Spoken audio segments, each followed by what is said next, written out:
Hello, welcome to Retro Toy Princess. I'm Allison Troy. Today I'm going to be trying the Colorista pencils by Spectrum Noir. These have been in my Amazon pencil wish list for about a year now. And I would go in to buy them and they would be out of stock. And then I forgot about them a few times just because they kept going in and out of stock. But recently they were in stock and I went ahead and picked them up. It was under 20 bucks to get them, and they come in this set of these 4 sets of 12. It looks like there's a pretty solid range. Obviously it's only 48 pencils. I normally go for 72 or more. But I was intrigued by these, and I had seen a video or two of some other people using them where they really enjoyed them. So I thought, well, let me try and see. They're really affordable. I mean, I think if they're of good quality, 20 bucks for 48 really nice pencils, not a bad deal. So we're about to find out. So as I tend to do in these, I have a swatch chart and I'm going to swatch them, and then we'll color some pages to see how they work. Anyway, let's do some swatching. And as usual, I'm going to do that in time lapse.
And now for my final thoughts.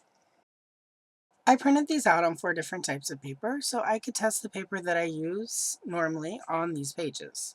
That's a real test of whether or not a pencil set's going to work for me. For the first one, Tila, the layering and blending were really hard. It was unpleasant and frustrating. I did not have fun with this page. While some of that was the paper, at the same time, blending and layering is pretty essential to a good pencil set, so I should have been able to get a better result here. So I was really happy this was an uncomplicated page that went really fast. Otherwise, I would have probably been really unhappy, and this was the first page I did. Next up, Strawberry Shortcake. This one was a little bit more fun. Blending and layering was easier here than with the other paper, but at the same time, it was still a bit of a chore. Also, because this is a curated set of pencils with 4 different sets, it left me without a black. Pupcake's nose should be black. I just had to make do with the darker brown, and that was pretty annoying. I feel like black is a pretty essential color and necessary for a set to be well-rounded. It's a basic color that should be there. But it wasn't, so did not have as much fun here as I should have and could have. It was still better than the Tila page, though, as far as enjoyability. Now, the Tuscan Raider. This one was a lot better. The paper this one was printed on played much better with these pencils, and I was able to use blending and layering to get some shading and textures. However, another issue with these pencils did make themselves known here. The barrel colors do not line up exactly with the actual color of the pencil. This is why I swatch, but not everyone is going to do that. Some people will just take pencils out of the box and use them and refer to the color on the barrel. If you're one of those people, some of these colors are radically different than what the barrel is showing. Also, it was here that I noticed that there was some peeling paint and bubbling paint on a few of these pencils. That's just a cosmetic thing, but it's still a lack of quality from whatever factory these are coming out of, and that's disappointing. Again, I didn't spend a ton on these pencils, but they should still basically be aesthetically pleasing. Also, a lot of the cores themselves were off, so I had to sharpen these a little bit more than normal sets of pencil because I kept running into the wood of the barrel while trying to color. I ended up having to use one of the browns way more than the others because of that, so half of that pencil is gone. So overall, it still ended up being a chore even though mostly this was more fun. Next, Barbie. This page was actually fun and I was pretty happy with the shading and layering I got with the green of the leaves. But the pinks and purples didn't blend as well, so shading those was really overcomplicated and came out looking not as good as I feel like I normally can accomplish. But overall, this page was the least annoying up until this point. However, we'll get to that in a second. Also, the core of the lavender that was used here was so bad that I ended up using quite a bit of it. So that was a bummer. Finally, Eclipso. The lack of black here made this one extra difficult. Like Eclipso, he has the power to eclipse the moon and make things dark. Parts of his costume are black. Some of the sky should have been black. I had to improvise, which sure, I could have added a black from another set that I have. But some of the people who buy these sets may not have other sets, and I'm trying to test these as if this is the only set I have. If this is a set you buy and you don't have black, I don't know what to tell you, you're not going to have one. So it just, even here, seemed like an even bigger oversight than it did on the Strawberry Shortcake page. The pencils also did not like the paper of this book at all. The reason I've been using this particular book for test is this is printed by Insight Editions, which is a pretty popular company, and they do a lot of licensed books. I have at least 6 books from this company from various properties. So a lot of people who are doing adult coloring are going to be doing it in these books. And if you buy these pencils and you're coloring in this book, it's not going to be fun. And with that, I did not like these pencils. I did not enjoy the time I spent coloring these, and like 80% of adult coloring should be fun. It took me a long time to edit this video because they were so unpleasant. I'm not sure when this will actually be uploaded to my channel, but know that I'm recording this on April 10th. And so whenever you're listening to it, it means it took that long from April 10th, and it's taken me about 2 weeks to do this voiceover. So yeah. With all of that said, based on how hard I had to work with these pencils, I do not recommend them. $20 for 48 pencils isn't a terrible deal, but you could do so much better. The Sioux Color set that I did a video on a few weeks ago averages $9 to 15 bucks on Amazon, has 72 pencils in it, played pretty well with this paper and the Insight book, and with most of the printed paper I have, and there's a black. So there you go. Way more fun to use, and your basic color needs are mostly there. 10 out of 10, I do not recommend these Coloristas. There are way better sets for way less money. Get one of those. And with that, if you enjoyed this video or found it helpful, don't forget to smash the like button. If you'd like to see more pencil tests or just vintage coloring pages, you should subscribe. I will have more videos like that and like this coming. Thank you again for watching. I'll see you in the next one. Allison Troy, Retro Toy Princess, out.